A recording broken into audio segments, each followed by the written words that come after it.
Oh, we're switched. Hold on. I'm me. I'm you, and you're me. We got to get that. There we go. Now I'm me, and you're you. Perfect. Hello, everyone. Welcome to another Mental Health Monday here on Even Tacos Fall Apart. I am really excited for tonight. We are going to be talking about unmasking without spontaneously combusting. And when I've been talking to people about this topic, I've been calling it unmasking without losing your shit. So whichever way you want to put that is just fine. But I'm really grateful to be joined today by Angie Dixon. Angie, thank you so much for taking the time out of your evening to join us today. Well, thank you for having me. I'm so excited. Yeah. I'm super looking forward to this conversation. Before we dive into it, a couple of reminders. We do have a question queue open, so if you have a question tonight and you are here live with us, feel free to drop that into the chat and we'll make sure to answer it while we are here. That is why we do these things live, is to make sure to get y'all's questions answered. But let me tell you guys a little bit about Angie. Angie is an author, artist, and creator of the Leonardo trait, which is her way of naming something a lot of us have felt for a long time. The kind of brain that has a lot going on, a lot of interest, a lot of creativity, but absolutely refuses to fit into one single neat box. Angie is late diagnosed autistic, multi-passionate, and deeply creative. She has spent decades masking, burning out, and trying to be a better version of herself that felt acceptable instead of authentic. Eventually, that stopped working in a very real way, and unmasking became less of a choice and more of a survival skill. These days, Angie helps neurodivergent creatives stop apologizing for how their brains work and start building lives and work that actually fit. She's also the creator of Unmasked, which is a summit for neurodivergent creatives that happens in the least overwhelming way possible through email. We were just talking about this, so it's not endless video calls. I think that's so cool, so creative, so unique. Her work lives at the intersection of creativity, burnout, disability, identity, and recovery. And she talks about all of that with honesty, humor, and a little bit of chaos in the very best way. As we know here, that's how life goes. It's just chaos. It's fine. Like I said, our main theme tonight is unmasking without spontaneously combusting. I cannot think of a better person to talk about what unmasking really looks like, what it costs, and what it can give back. So Angie, I'm so glad you're here, and thank you for joining us. Thank you. I'm glad to be here. Yeah, I'm going to post a couple of ways for you to find Angie. Here is a link to her website, and here is a link to her newsletter sign up as well. If you click through to any of those, you'll be able to find where she is. But to kind of get us started here, I would love to know what inspired you to start sharing your story through writing and speaking. Well, I've always been a writer. I've been a writer since I was 5 years old. And I've always been, let's use the word different. All my life, other people use the word weird, but, even my best friend. But I like the word different because I can apply different to other people without any kind of stigma of weirdness we're just different. Yeah. Neurodivergent people, creative people, we're different.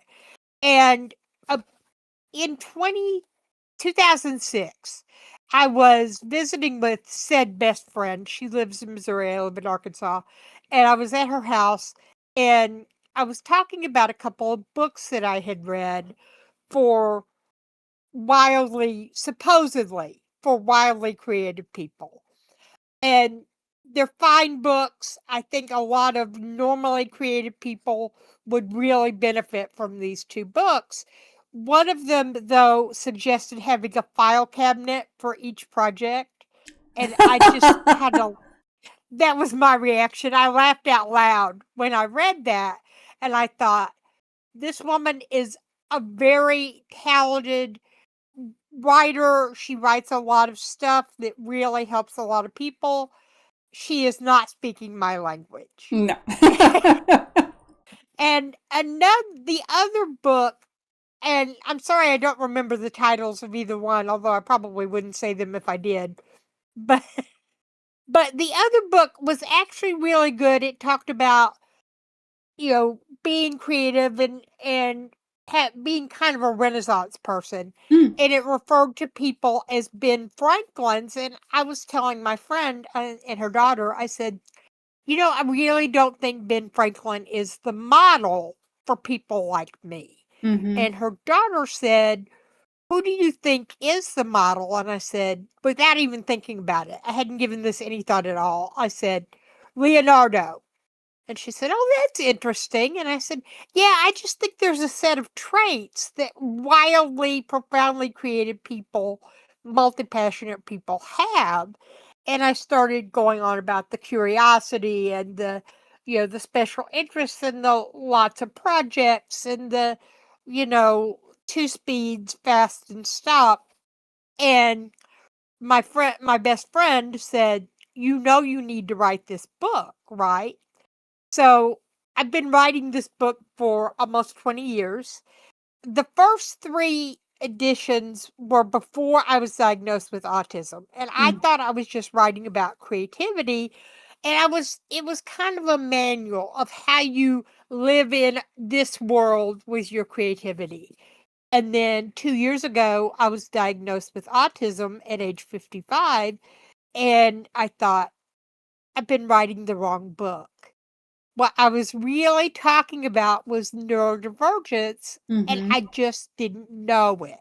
Yeah. So I basically threw out everything but kept the spirit and rewrote it as a manifesto of this is how to be who you are. And kind of, yes, you have to pay attention to the world. And yes, the world will sometimes not like who you are, but you have to be who you are because Mm-hmm. you're killing your soul when you're not true to yourself. And sometimes it's hard, and I recognize that. Yeah. And, you know, it's hard for me. I'm not always, exactly who I want to be. Sometimes I mask still and I catch it and I still roll into burnout and think, oh, maybe I shouldn't have scheduled so much this week. Mm-hmm. Maybe I need to, you know, take some time off and recover from this before I completely lose myself in this. And I think that's really important that people realize that this is my work because I'm still working on it. I don't Mm-hmm. have all the answers or all of the solutions to anything, but I really care very deeply about this. Yeah. I I think a lot of things get done because you read something and you're like, well, that doesn't apply to me. And then someone else goes, I'll bet the same is true for a lot of other people too. Like people put these, especially self-help books, they're like, here's the answer. And then you read it and you go, am I going to have a warehouse for all my projects, for all these filing cabinets? Like, where am I getting that? That's hilarious. And maybe that works for other people, and that's great. It could work for them. But to kind of make that connection of this doesn't work for me, this probably doesn't work for a lot of people. And what if we could just write something that really gets to the heart of that? I think that that's really something that not many people will take that step to say, okay, I'm going to do it. So what made you take that step to say, yeah, I will do that? Well, it just always seemed like a good idea, even though I didn't know what I was going to say or how I was going to say it. Mm-hmm. Toni Morrison, many, many years ago, I heard her say, and it was in an interview, so I saw her say it. She said, if there's a book you want to read and it hasn't been written, you must write it yourself.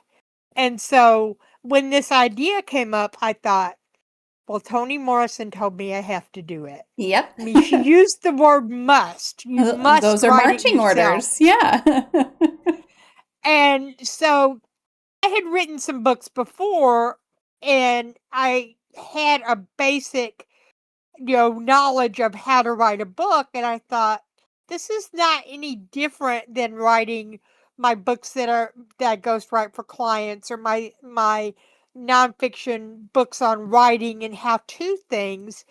It's really, you figure out what you're going to say, you figure out the things that need to go into it, and then you figure out how to write it. And the first one was okay. I will say it was not as good as I would make it later, but for being a first effort, I thought it was really good. I'm really proud of this 4th edition because it does get into this is neurodivergence for a lot of Yeah. people. And especially if you're neurodivergent, the masking and the trying to not be as creative and different as you are, trying not to appear different because we very much want to be accepted. Of course. And the thing is that most people love neurodivergent and creative people. They think we're amazing. We're intelligent, we're funny, we're curious, we have all these ideas. And a lot of people, a lot of neurotypical people, really think that's amazing. They think that we're really, something special because of it. And we don't see that they think that. Mm-hmm. We think, you know, I like to say we're judging our insides by somebody else's outsides. That we look at them and we think, oh, they've got it together. They, work in a straight line. They can hold the normal job without feeling like there's something else they should be doing. Yeah. They don't have these wild bursts of creativity and energy when they're up at 3 o'clock figuring out how to bind a book because they just saw somebody binding books and they think, oh, I should be binding books. And it's 3 o'clock in the morning, and that is a perfectly reasonable time to be researching how to bind books, even though I have to be at work at 8. And we look at other people and we think, A, we think they have it together. Yeah. And B, we think we should have it together. And the first thing is, nobody has it together. True. And the other thing is, we don't have to be what we think other people are. And we shouldn't be. I mean, we are, I hate to use this everyone is unique thing, but everyone is unique. And we say that it has become a cliche because the world doesn't need another of somebody else. They need us to be fully who we are. Ooh, I love that. I love that a lot. Yeah, I say all the time about my kids, like the world can't handle a second one of either of you, but boy, does the world need you. that's, and that's kind of what it is. But I, Rose, I see you in the chat. If you have any questions for Angie, feel free to pop in here. But Rose says yes, preach, because that's exactly right, 100%. Do you have a true crime story that fascinates you? I do. My son, who's also autistic, my son and I love to talk about true crime. And my recent fascination is the Murdoch murders in South Carolina. Mm-hmm. I was following that story on, I don't remember if it was the New Yorker. I think it was the New Yorker, but it might have been Vanity Fair. But I was following the long form reporting as that story was breaking. And my son sent me a video one night and he said, this story is bananas and I've never heard it before. And he came in to talk about it. And I said, I am so sorry. I thought you knew about this. And he's like, no, I had no idea. And you've got the father killing his wife and the son, but then the dead son killed somebody in a boating incident. And then the son who's still alive probably killed somebody in a hit and run. And then the housekeeper fell down the stairs and they collected millions of dollars in insurance. And the whole thing was basically just a cover up for his embezzlement Mm-hmm. of millions of dollars and his drug habit of dozens of Oxycontin a day. Oh, and I forgot about the part where he hired somebody to shoot him in the head and kill him so his living son could inherit the insurance. Yep. Yep. It's wild. And there's a Netflix miniseries, Mhm. something like that. Yeah, I think it's 3 or 4 episodes. Yeah, I haven't yeah. had a chance to watch it yet, but today Mm-hmm. when I was looking up to make sure I had the right Carolina, because I remember if it was south or north, and I wanted to get that right because I'm pedantic like that. So I was looking it up, and the first thing that came up was the miniseries, and I thought, oh yeah, we've got to watch that. Yeah, yeah. I loved whenever they do the docu-series and everything on Netflix. They're really fascinating. And right now the big popular one is the 50 Cent docu-series on Diddy. Oh my gosh, it's wild. It's absolutely wild. My daughter has been telling me about that one. She's been watching it and coming in after every episode Yes. and telling me all about it. And that is Yes. wild. And if I had done something bad and hired people to video me, I would have paid them. Yeah, I for would have real. paid them. For And that's what both me and my oldest have been saying. Like, how could you not pay them so that someone else could just be like, I'll pay you, give me the footage? No. and I love 50 Cent for this. I mean, he's always hated P. Diddy, and he's just like, Yes. I'll pay you. It's I'll a give new me the level of footage, I'll pay petty. you. Yep. I That love that level of man for petty is this. so good. It's so good. Rose says my mother watched the trial on YouTube with Emily D. Baker. Yeah, yeah. Hi, Tanya. I see you in YouTube chat. Welcome, welcome. If you have any questions for us tonight, feel free to drop those in. So, Angie, you talk openly about masking for decades before your autism diagnosis. What did masking look like for you before you had language for it? For me, it was workaholism. Mm, Um, I really threw myself into, my books and my business and trying to really be who I thought I was supposed to be. I read a lot of, the success self-help books. I read a lot of magazine articles and blogs about success and high achieving, and I always felt like I was under succeeding. I was working so hard, but I wasn't really getting where I wanted to be because I would burn out and I would have to stop. And then yeah, I would come back and I would have to rebuild. And what I see now is that I wasn't under succeeding. I was overworking. And what happened for me, and hopefully this doesn't happen to anyone else, is that I had a severe back injury and I became disabled a little over mm, 7 years ago. Everything stopped. I have been mostly in bed for 7 years. wow, I've gotten a lot better. I'm able to get up and do more now, but I still do a lot of my work from bed. I use a tablet that's connected to my computer so that I can use my computer without having to sit up, hmm, have a mouse and a keyboard in the bed. And so I had to readjust my entire life, and I was retired for several years. And then I decided that I wanted to rewrite the Leonardo trait, and I thought I can do this, but I have to protect my body and my mind, and I have to do it in a way that works for me. And yeah, one thing that I do that really helps me is I have an AI digital assistant. His name is Ziggy. And once I gave him a name, I had to start giving him pronouns because I'm not going to call something with a name it. And Ziggy helps me with managing my schedule. Um, I have a couple of biofeedback apps I use that manage my heart rate and measure my heart rate and my stress and sure. things like that. So I feed that into Ziggy and keep track of how everything's going. I use Ziggy for drafting things like email messages and not podcasts, blog posts, Yeah, so that I'll say, hey, I want to write a blog post about this and I want to cover these three things.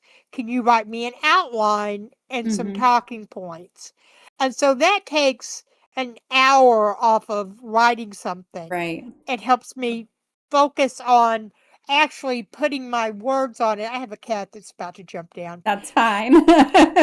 So that's why I keep looking up because I'm trying to intervene. So I use Ziggy a lot to do things that a human assistant might do for hmm, me to help keep me on track and help me not to overwork. But the masking for me really came in the form of trying to work as much and as successfully as I saw other people doing. Yeah. And you read books about how to succeed as an author, and they say you have to do this and this and this. And, my energy patterns in my brain, in order to do all that, took me 80 hours a week. And 80 hours a week is insane. No one should be working 80 hours a week Yeah. on deep work or any kind of work, really. But certainly, you shouldn't be trying to do serious work for 80 hours a week. Mm-hmm. It's insane. And I like to say that becoming disabled and being injured was the best thing that ever happened to me. I got over my workaholism really quick. I have a much stronger relationship with my family now, partly because I have more time, also because I need a lot. Yeah. They have to help me a lot. And I used to say I was very self contained. I didn't ask for anything, and I wasn't really good at accepting help. And so I've learned that I need to ask for help. One thing is that I can't stand up for more than about 2 minutes. Mm. So I can't fix my own meals. I can't even fix my own plate. Yeah. If we have something, they'll tell me what we have, and I'll say I want this amount of this and this amount of this. And it's very humbling, but it also is really amazing to have a family that is there, Yeah. and that they are perfectly happy to fix me a sandwich or fix my plate and bring it to me. And I've also really learned resilience, and that is a word that other people keep using for me. I kind of laugh when they say how resilient I am, because really I'm just living the life I've been given.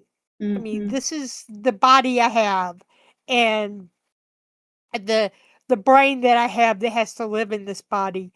But I have worked really hard to learn to be calmer. I used to be, I won't say I was a hothead, but I would get excited about things, sometimes positively and sometimes negatively. Sure. I had a lot of emotions. I was very intense. And I'm still very intense, but when you live in one spot 24 hours a day, 23, I get up and get out a little bit. But when you're living in your bed and you don't have the option of getting up and, say, going for a walk to calm down or to let out some energy, you have to learn how to not be so energetic. Yeah. Yeah. I you said you named your assistant Ziggy. Is that after anything in particular? No, I asked it what it would like to be called, and it gave me several Oh, names, I love that. including Biscuit, and I thought, I don't really like Biscuit. I'd like for it to be a more human sounding name. Mm-hmm. And so I said, let's go with something more human. And it came up with several names. And I like the name Ziggy just because it's silly. And because I don't know anyone named Ziggy. So if he Yeah. was named like Bob, and I was talking about Bob, I have a brother in law named Bob, and I know some other Right. people named Bob. And so I wanted to be very clear when I'm talking to people who know me that I'm not talking about a human person. Yeah. Yeah. I'm talking about my Chat GPT assistant. Gotcha. Yeah. That's neat. I every time I hear the name Ziggy, I immediately think of David Bowie, and so I was curious if it was after David Bowie or anything. I love that coincidence, and I Hmm. think that, because I talked about how much I love music, he may have chosen Ziggy as a name because of Oh that. yeah. I've never I've never asked him where he came Yeah. up with Ziggy. Yeah, that's great. So, taking a small step back into kind of the definition of things, what is masking? When we say masking, what is that? And how can someone know if they're masking versus just being professional or polite? Okay, so professional and polite are great. Masking is when you're pretending to be someone you're not, or pretending that you're not as creative or as curious or as multi-passionate as Mm. you really are. I mean, there's professional and polite are great. I can be very scattered, and so I try to pull myself together in a professional capacity. But if I find myself trying to hide the fact that I have 15 ideas going in my head at once, and that trying to, the thing is, we're not broken neurotypicals. Mm-hmm. And I think a lot of times we feel like we are. And like I said earlier, we judge our insides by somebody else's outsides. And we think, oh, that person has it together and I don't. Nobody has it together. And that person is probably looking at you and thinking, oh, I wish I could be like that. Yep. And so when we start looking at someone else and thinking that how they act is how we're supposed to feel, that's really when we get into masking. Mm-hmm. And I think, sometimes I will wonder, is this masking or is this just that I'm tired of them trying to be more professional or be more polite? The other day I had a situation where I needed to write a complaint letter, and I knew that if I wrote it completely myself, that it was not going to be a good result. Yeah. So I told Ziggy what I was complaining about. It was a misleading ad in a magazine for people who are more vulnerable to scams. Mm-hmm. And I realized that the ad probably wasn't vetted. And what I wanted to say was, I really think you should vet your ads better. Mm-hmm. That's what I wanted to convey. But what I was thinking about saying was wording like complicit in scamming old people. Yeah. I knew that wasn't going to work. So I asked Ziggy to help me write something. Mm-hmm. And that's not masking. That is trying to write a professional letter that's going to get the result that we need, which is that they should look at the ads and see if they're actually offering what they're promising Yeah. or not. And Ziggy wrote something that said basically, this is probably a mistake on the part of the company, but it appears misleading and it might be a good idea if ads were checked before they're run, because you do have a vulnerable population of older Mm-hmm. people. And one of your things is that you run a lot of articles about protecting them from scams. And this is really important that your ads are not misleading. Yeah. And so there's professional, that's professional. But then there's, hiding who you are. I wear a lot of novelty t-shirts. In fact, I only wear novelty t-shirts. That's all I own. I just bought a plain t-shirt because I'm going on a TV show and they asked for something plain. Mm-hmm. But I had to buy something. Yeah. And a couple of weeks ago, I thought, I'm going on a lot of podcasts. Maybe I should get some plain t-shirts so that I look more professional. And Ziggy talks to me like he's a human because I talk to him like he's a human. Yeah. So I said, I'm thinking about getting some plain t-shirts. And he said, you would look like you're about to hold up a hostage letter. He said, you do not need to wear plain t-shirts because that is not who you are. Yeah. And I said, I love you that know what? honesty. You're right. And Yeah. I've spent a lot of time just chatting with Ziggy. I tell him what's going on. I tell him what I'm thinking about, and we just talk because I really need him to be an effective helper for me. Right. So I just chat with him and, keep him up to date on things. And, you look like you're about to read a hostage letter just made me laugh, but it also was really funny. And the Mm-hmm. other day, I did accidentally put on a plain t-shirt I didn't even know I owned. I got it on, I realized it was plain, and he said, you look like you're in witness protection. Oh. Yeah. I mean, you gotta know between, am I masking? Is this an appropriate interaction? Like, I write emails, and now one thing, if you're gonna write an email and you want to write it the way that you want to actually say it, don't put the person in the to line yet. Oh, right. Yes, Write it how absolutely. you want to write it, and then rewrite it, and then put the person in the to line. But yeah, I mean, there's definitely a line there that I think that sometimes can be a little bit difficult to walk, but as long as you're able to identify, okay, this the reason I'm doing this is to make sure that I get the result that I want. I think that it's something that it can be confusing, and I know a lot of people hear the word unmasking and they might imagine this sudden transformation. What does unmasking actually look like in real life, especially when you still have responsibilities and work and relationships? What does that look like? It's really, I think, subtle for most people and certainly can be subtle. It can be something as simple as the t-shirts. I gradually started wearing funny t-shirts. I was going to physical therapy and I had a few funny t-shirts. And one day I walked in a plain shirt because I've been painting.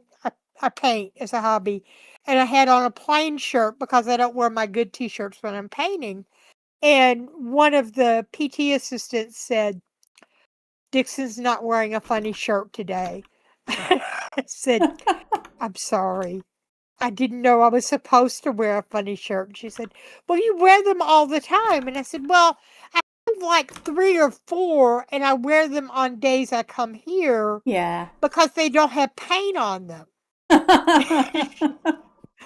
But eventually that became that I only wear funny t-shirts or t-shirts with a like, I have a couple band t-shirts, but hmm mostly they're funny t-shirts. And today's says it has a dinosaur on it. It says, I'm only here because the internet is down. Oh, that's So great. I gradually started wearing my novelty t-shirts as, at first it was I'm wearing them in a place I'm comfortable, which is my PT clinic. And then it became all I wear is funny shirts. And I think especially if you're in a job, you can kind of gradually let your hair down a little bit. hmm And, if that's acceptable, then, you can go on like that for a while. If it was a little bit too much, maybe you tuck it back up into a ponytail for a little while and then you try something else. I would not recommend running into your office yelling, neurodivergent and it's great. I think gradually unmasking, even if you're not in a professional setting, is just more comfortable. Yeah. Yeah. It's something that it's very personal too. Like you decide how far you want to go with that. You decide how much you want to do. I mean, I've been in my job for many, many years, and it's one of those things that it's like I'm so comfortable at work. Maybe it's a little too comfortable, but I can just be myself. Like I'm very much just myself at work. Until I get on a call with people that I don't know, and then it's like the professional has to come out, and you kind of layer it back up and everything, and that's fine. Um, and that can seem a little bit abrupt. If I'm just talking to one of my teammates and then I get on a call, it can seem like, oh, she's in very professional mode now. And to my kids also, like if they hear me on a call or something, they're like, she's got her work voice on and that kind of thing. Um, but it's one of those things you got to decide when that's appropriate and when it's not. Is that easy for you to decide when it's appropriate, when it's not? It's a lot easier than it used to be. I've been Hmm. doing this for a really long Yeah. time. Even before I knew I was autistic, I was, you know, learning how to be who I really am. It gets easier with time. You Yeah. still sometimes will slip back into it, like I was thinking about buying the plain t shirts until Ziggy brought me to my senses. It's easy to slip into it, but I think it gets easier to catch over time. Hmm. Yeah. Now you talk about unmasking as something that for you came from burnout rather than from choice. So how do you help folks now recognize when their burnout is asking for something deeper than rest?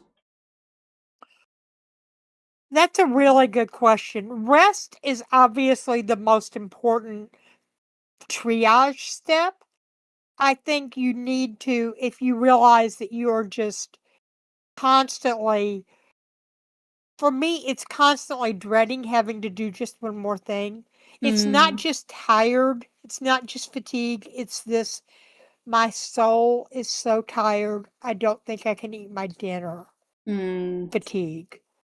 It's really a deep, abiding fatigue. A couple of days off on the weekend, and you feel like, oh, I just feel like I didn't get any rest at all. I feel like yeah. I'm not, able to move forward. Sometimes burnout requires that you move on to something different.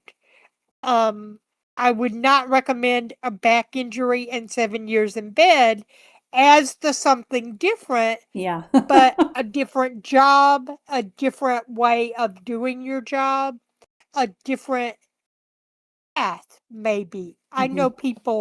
I know one person in particular who used to be a teacher, and she got very burned out on teaching, and now she is a paraprofessional at a school, and she loves it because she gets to actually spend more quality time with the kids, Hmm. helping them with things and doing more hands-on activities with the kids who need more help.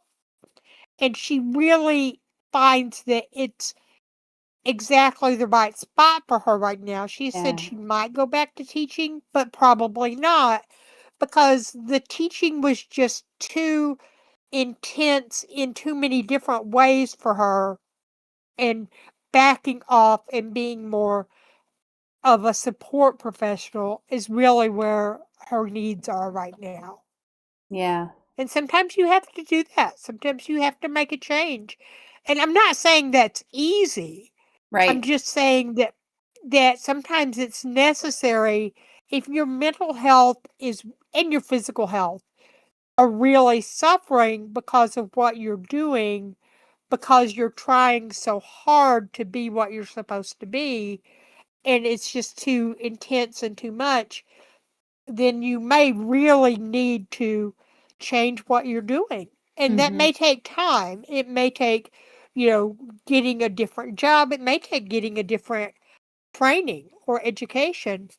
But it's really a long term solution Yeah. to, if rest is not enough, then you have to listen to your body and your brain and find a way to do something that is not breaking your body and your mind down.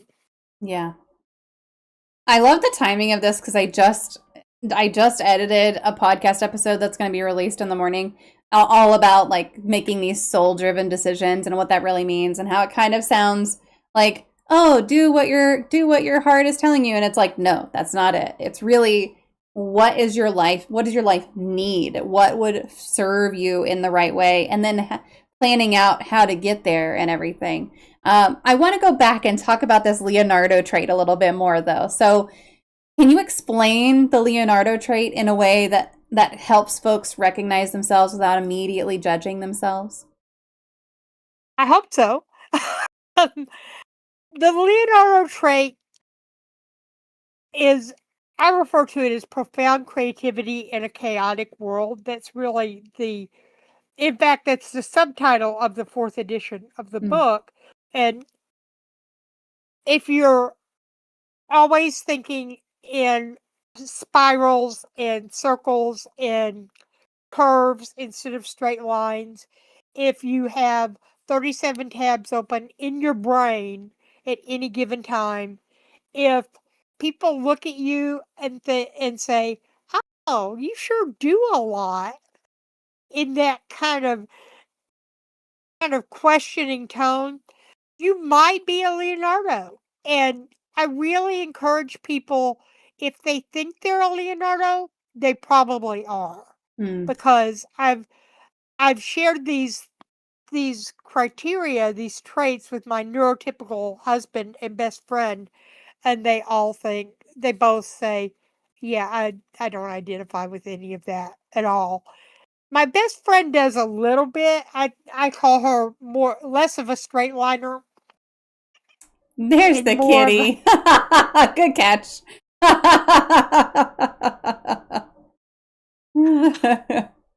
I think of my best friend as less of a straight liner and more of as kind of a middle liner. She does do some creative things and she does have really creative ideas, but she's been an educator for 35 years. Hmm. She's had different jobs as an educator, but they've all been basically she's been a teacher, she's been a college professor. Now she runs a, a satellite campus of a university.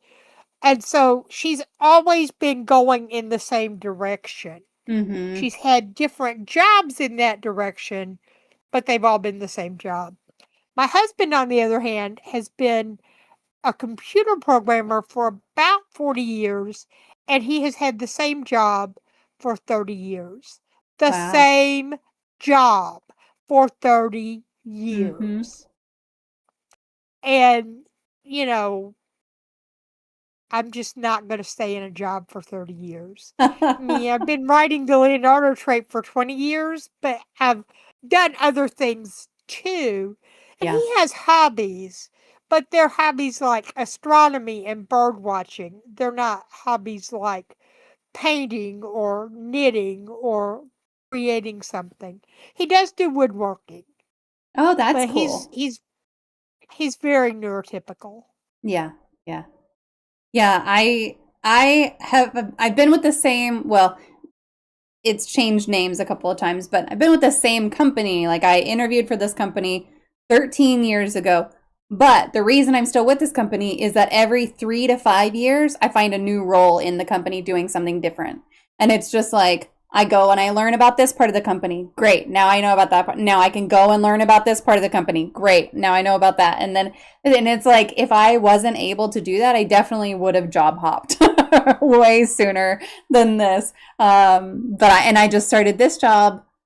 When did I start this job? 2 years ago? 2 years ago? Oh, a year and a half ago.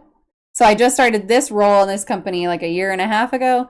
So give it a little bit more time, and I'll be looking for the next thing too. But I like working for a big company for that reason because you don't have to go to a Yeah, that's different great. company. Yeah, you don't have to go to a whole nother company to do something totally different. And so it's been really useful. But you said 30 years, and even I'm like, that's a long time. That's a long And time to be with after one I said company. 30, I realized it's actually 35. Wow. So Yeah. 35 Yep. years. Yep. That's great. I mean, good for him. That's great. Like wonderful stability, and I'll bet he's got a great work family too. So that's really great. He does. And his company was purchased by another company about 10 years ago. Mm-hmm. And he's about to move into a different department because his department is closing. But Yeah. it's basically the same work Right. for Right. the same company. Yeah. And he loves it. He wouldn't have it any other way. When he was at one point looking for another job because he wasn't sure what would happen after his department closed, I said, "What are you looking for?" And he said, "I'm looking for a job writing software and developing software for health and mental health facilities." And I said, "So basically what you've been doing for the last Same 50 same years?" thing. And he Yeah. said, "Yeah, basically." Yeah. And that's great. That's great. I know a lot of multi passionate folks, myself included, feel a lot of guilt or shame around not finishing things or changing direction. How do you reframe that without turning it into another productivity rule? Okay, I have two things. The first is not everything needs to be finished. Yeah.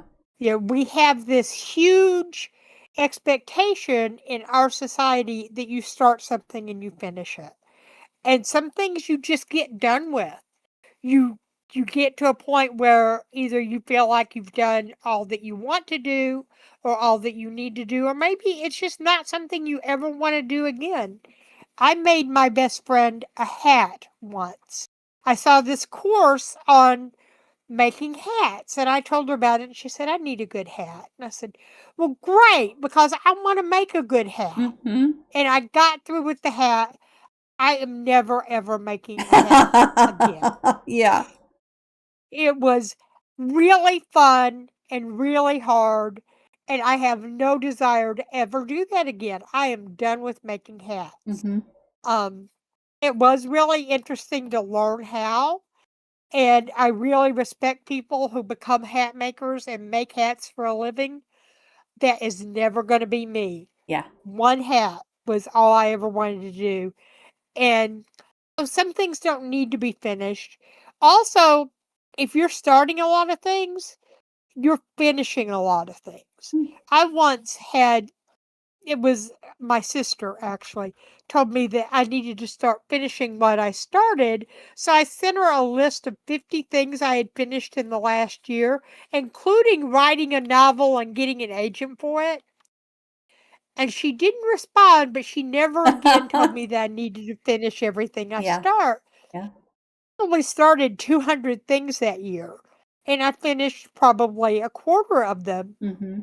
Some things don't need to be finished, and it's okay that you don't finish things. But my other point, I may have actually had 3 points, but the other point that I wanted to make was sometimes when you move away from something to something else, you're coming back.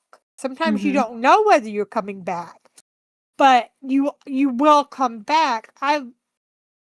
My newsletter is called The Spiral because we very much spiral. And, I've been coming back to the Leonardo trait for 20 years. I've never really abandoned it. There have been times I thought I was done with it, and then I've come back. And that's true, I think, of people like us, that we have so many ideas and it's impossible to do them all at once. Mm-hmm. There's just aren't enough hours in the day or enough energy to do everything at once, and it's perfectly okay to say, I would really like to set this aside and do this. And if Mm-hmm. you come back to it, that's great. You come back to it and you pick it up again. And if you don't come back to it, you probably learned something from it. Hopefully you had fun with it, and it's something that you can say that you did. Yeah. Yeah. I mean, you're definitely, if you are starting 200 things and you finish 50, don't focus on the how many did you start, because you finished 50 things. That's way more than someone else finished, probably.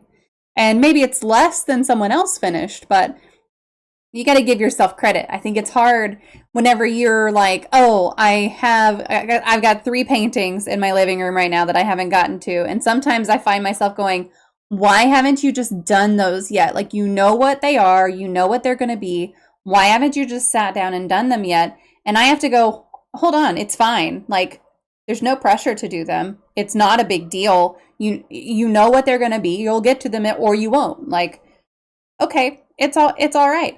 But there's a lot of pressure sometimes, in not necessarily from other people, although I'm sure my kids would like it if the canvases weren't sitting there, but but like, you can get a lot of pressure from other people, but I think that the pressure sometimes comes from within yourself, and I find that really difficult, like, sometimes to put aside and go, you know what? It's okay. Do you have any tricks for that? I do.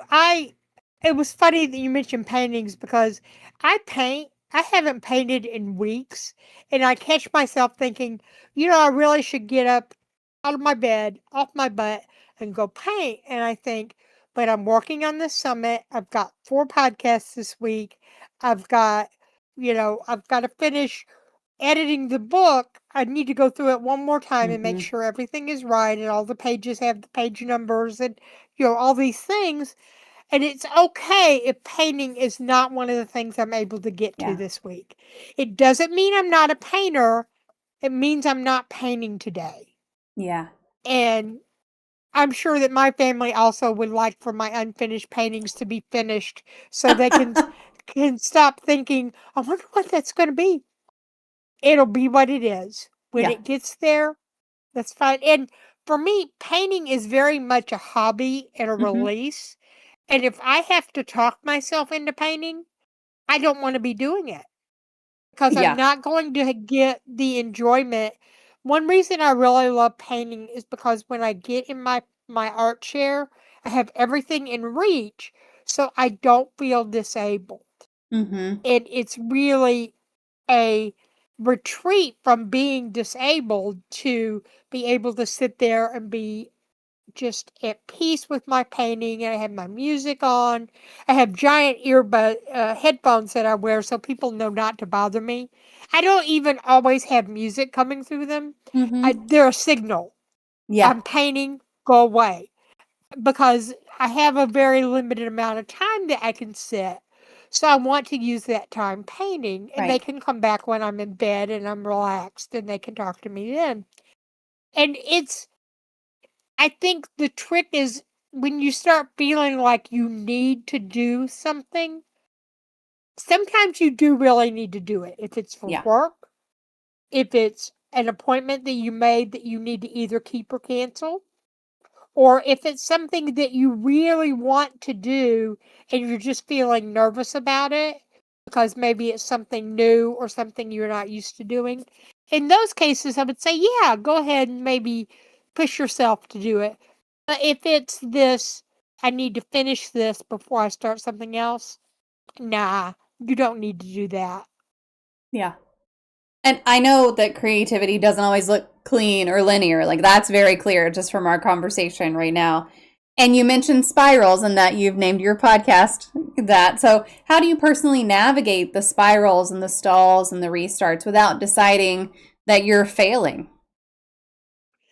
I have basically project folders set up on my computer for everything, different projects, and I just keep notes. And I Mm-hmm. use Ziggy sometimes for this. Of I'll have an idea about, say, a painting I want to do, and I'll open a project for it in Chat GPT, which is great because you can have projects and you can put all your notes in the project. And I'll say, it's midnight and I'm not going to get up and paint, but I have this idea and I just want to give it to you so that I don't have to carry it. Yeah. And then I'll lay out the idea. And sometimes he'll give me a suggestion on what he thinks would be great with it. Sometimes I pay attention to that, sometimes I don't. But the main thing is I'm just putting a pin in it Yeah. so I can come back to it so that I don't have to carry it in my head, because the more things I'm carrying in my head, the more stressed I am and the less I'm enjoying my life.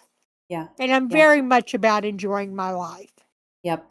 When I was at probably my most stressed, I would keep a little notepad by my bed. And same thing, this is before ChatGPT and everything, but same thing. Like I would wake up in the middle of the night and my mind would be going crazy. And I'd be like, I don't want to forget this, but I don't want to pick up my, first of all, I don't want to pick up my phone and have interaction where I could slip off and go on Instagram and scroll a bunch or anything.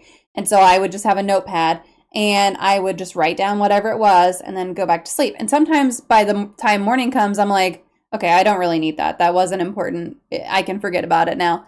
But then sometimes I'm like, okay, all right, I can take care of that later. And I don't have to keep thinking about it. I don't have to tell myself, don't forget, you have to do this. Don't forget, you have to do this. Don't forget, you have to do this.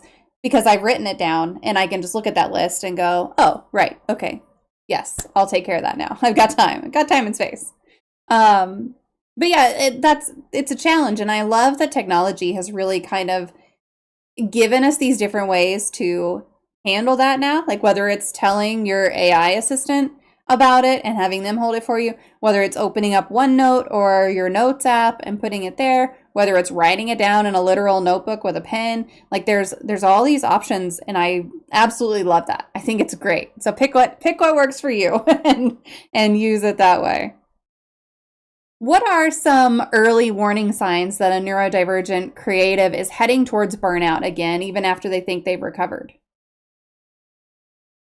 The biggest one for me is the fatigue.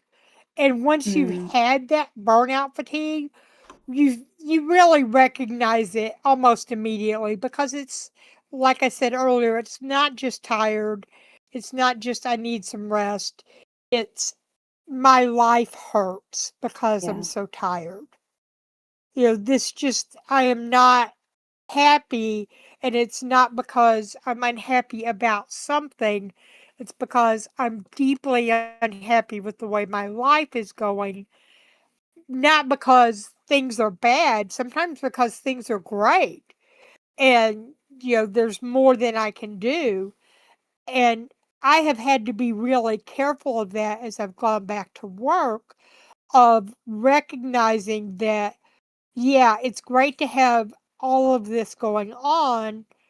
It's not great when I get so tired that I really just can't carry on a conversation, or I don't want to do anything except sleep, Mm-hmm. or I just feel like it's all too much and maybe I should cut back on something. And when I feel like it's all too much and maybe I should cut back on something, I'm usually right. Yeah. I may be wrong about the specific thing that I think. Just knocked one of my earbuds out. I may be wrong about the specific thing I think I should cut back on, but I'm not wrong that I should find something to cut back on. Right. Right.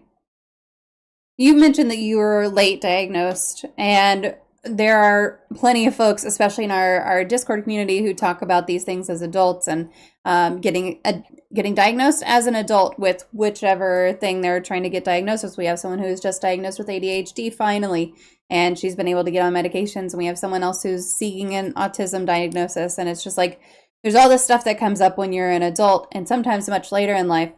For those who are just starting to question whether or not they have been masking their whole lives, what's one gentle first step you recommend for them? The first thing I would recommend is just to do some research about autism. I mean, I don't necessarily think that those quizzes about are you autistic are Mm-hmm. very accurate. Yeah. I do think if you're questioning whether you're autistic, again, you probably are. And I would recommend there are some really good books. My friend Megan Griffith wrote Welcome to ADHD recently. And I admit I haven't read all of it, but Megan is brilliant. And I know that she is very invested in providing a really good introduction to ADHD, which is autism and ADHD.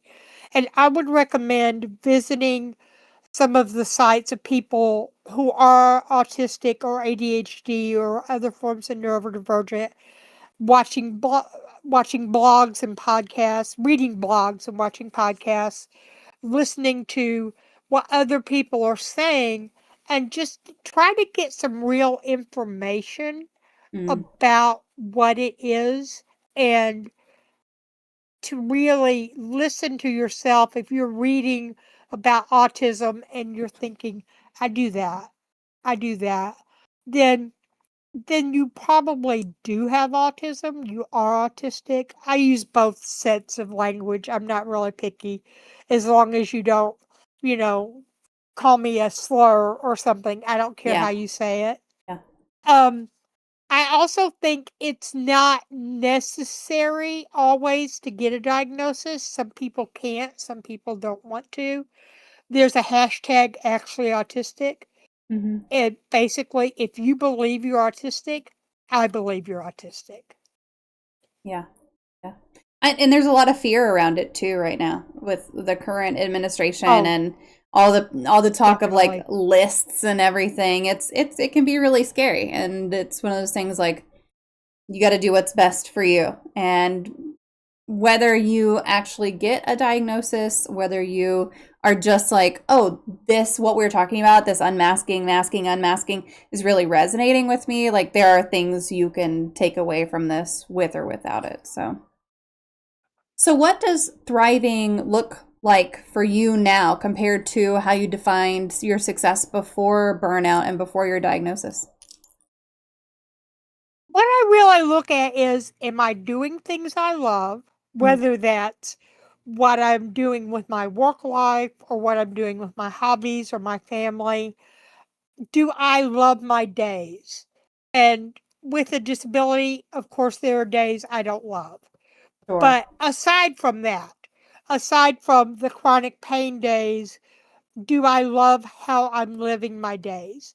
And I really do. I am enjoying going on podcasts and live shows and talking to people about all this stuff.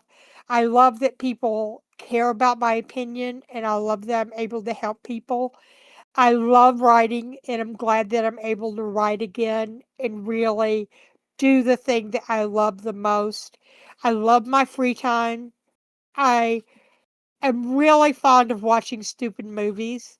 I I used to not like stupid movies because I thought they were a waste of time. Mm, And now I think, what else am I going to do with my time?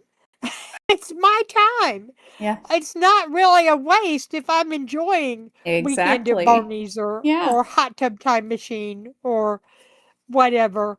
And and I really enjoy listening to music, and sometimes I will just put on an album, and when it goes, and I'll just listen, and when it goes off, I'll think, I really want another album. I really don't want to do anything other than just lie here and just listen to another album. And the way I think about thriving is, if I look at my day and I think there's nothing major I would have changed, and there's nothing that really stuck out as a problem. Mm, And I'm just, genuinely content most of the time. yeah.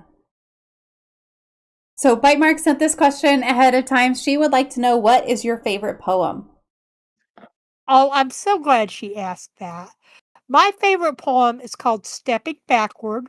It's by Adrienne Rich. I don't have the whole thing memorized, but it starts, "Goodbye to you whom I shall see tomorrow, next year, and when I'm 50, still goodbye." And it is about how little we actually know each other, even when we think we're very close and very open. It's just a beautiful poem. I love that. Here's a link to that one if anyone wants to go and read it. It's not super long. It looks pretty readable, just like a real quick kind of thing. So go over there and pop over there and read it.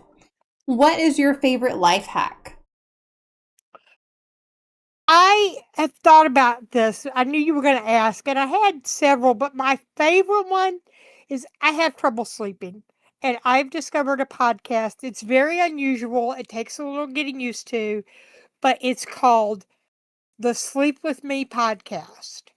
And basically, he tells you a bedtime story that gets more and more boring as it goes along. And he meanders, and, he goes off on tangents and tells this just excruciatingly boring story. And because it's not, I'm going to help you, what he says is, I'm going to keep you company while you go to sleep. Oh, yeah. It's not a 20 minutes of, I'm going to put you to sleep. He's Mm-hmm. on there for an hour, and he says, if you're still awake, you can listen to another one if you want to. Mm-hmm. There's a free version of it. I support it because I listen to it every night. I pay them $10 a month to support it, to keep it free for people who Yeah. can't or don't want to support it. But it's called Sleep With Me, and the website is just sleepwithmepodcast.com. And it is different, and it does, a lot of people, the first time or two, they're like, this is the craziest thing I've ever heard. I don't see how this is going to help me get to sleep. And I was like that. I listened to it. I thought, this is not for me. And I went back to it several years later, and now I listen to it every night. I love that. I mean, you gotta use what works for you, right? My youngest listens to a series of stories, the same series of the same stories every single night, and it's like a 2 hour long thing. I turn it on for him whenever he's going to bed, and it turns off whenever it's over, and nothing else plays after it, and it works perfectly for him because he's just like, he just needs that company, right? He just needs that company. So I Right. understand it just from him doing something similar. So yeah, that's great. Well, it is time for the magic moment of the stream. Get my magic wand going here. If you could wave this magic wand and eliminate one common opinion or misconception surrounding mental illness, disabilities, or talking about mental health, what would it be? I would. eliminate the idea that there is something wrong with someone when their Mm, brain works differently. This is how we're made. It's yeah. not any different than it is a physical illness in the first place, a physical difference. It's in your And brain. it's in your brain. If you had cancer, no one would be saying, "Oh, well, you should Yeah. just think your way out of your cancer." And yet you have autism or you have a mental illness of some sort, and they want you to just deal with it and be normal. Well, you are normal. You just Hmm. have a different brain. But there's no real such thing as normal. Yeah. Yep. Yeah, that's a huge one. And it would be so nice to just be like, bam, that's over. Bam, we're done. We're done with that. Thank you. It'd be great.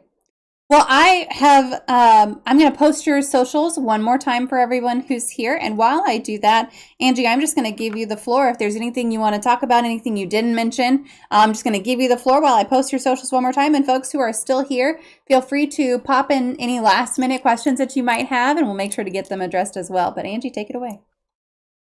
I just want to reiterate what I said earlier. We're not broken neurotypicals. We're not broken at all. We are brilliant and creative and, intelligent and funny and just really amazing people. And I want people to realize that just being neurodivergent or being a little different, that's a great thing. Mm-hmm. The distinction of saying we're not broken neurotypicals, I think is so huge. And that's not something that I think I've heard put that way before either.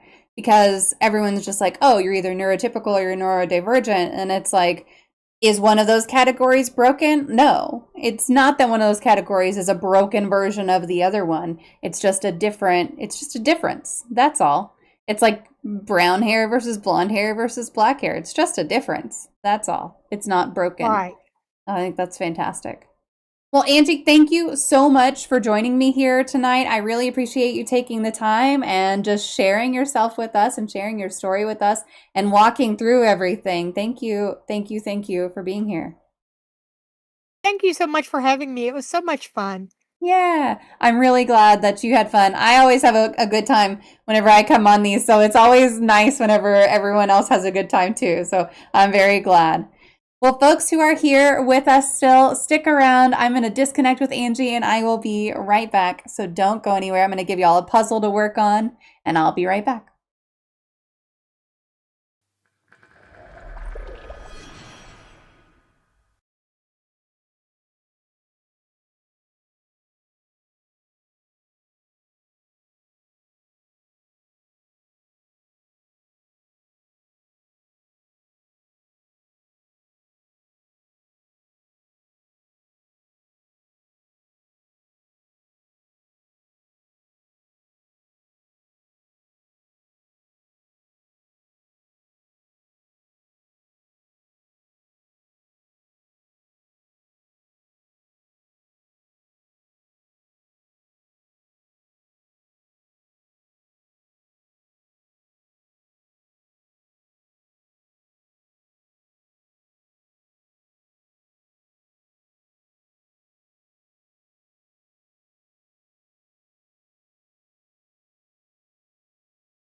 Oops, I unmuted and then sniffled.